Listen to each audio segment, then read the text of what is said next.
I'd like to share this wonderful piece of apparatus with all of you. It's the great yoga wall that BKS Iyengar invented, and we're very lucky to have it here at Bread and Yoga, and it enables us to get at a lot of postures that normally would not be accessible.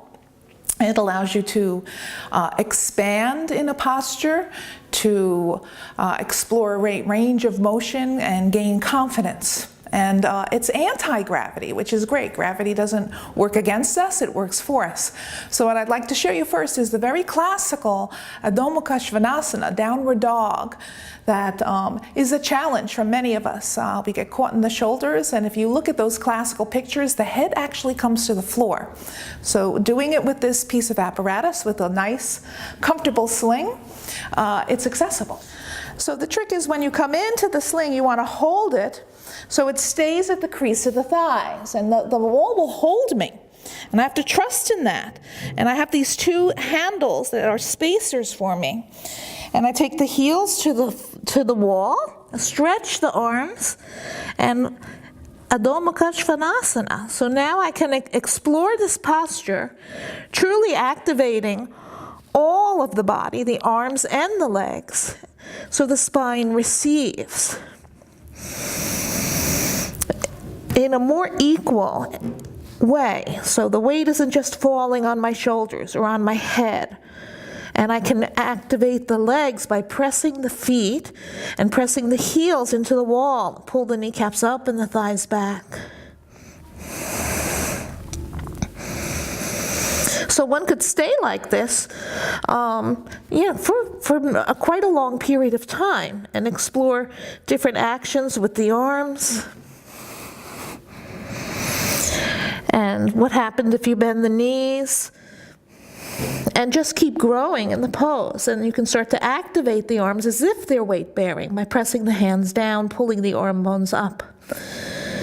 To come out, there's a very specific way, so you don't undo what's been done. So I take the hands right under my shoulders, and I walk forward to come up and stand. The sequence that I'd like to teach is one that I often teach at the beginning of classes. And in fact, many students that are regulars will know to come right into class and go and do this, because you can do it in 5 minutes, you can do it in 20 minutes, depending on how much time you spend on each one.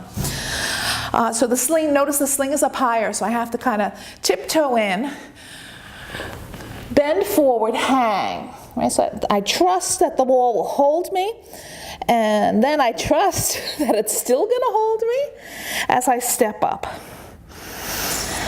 Now notice how the sling has gone onto the thighs. And there's a lot of pressure there on the thighs. So some people have to keep their knees bent for a while. Eventually going to the thighs, so it pulls the thighs up to the ceiling. This is really wonderful for the gravity. It's great for the low back. And then no hands. Fold and hold the elbows. You can stay here for 5 minutes. Really, it will do you quite wonderfully. And then we twist. So the idea when the twisting comes is to try to keep the spine vertical. I'll change my elbows.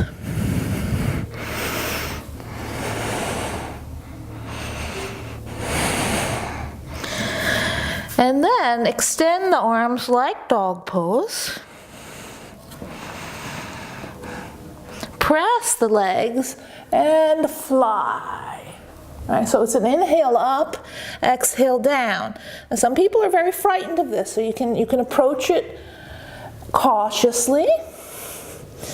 And those that feel strong can go up higher.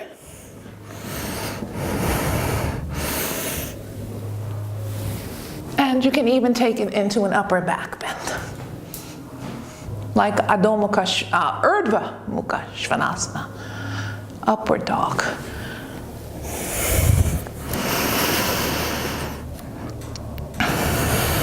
And again, to come out, you step down, and I'm going to take this into a standing forward bend.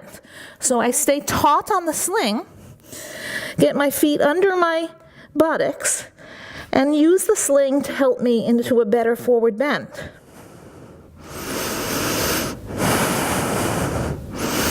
And again, to come out, I want to lean forward. So I take my hands to my hips, my elbows up, so I can lean forward to come out, and I'm out of the pose. And so if you come to my classes, we'll use this piece of apparatus often, and you'll have the opportunity to use it in the beginning of class when I'm here, and I'm happy to help you with it. And it can be a little intimidating, but once you get the hang of it, it will liberate you. So I hope to see you in class. Namaste.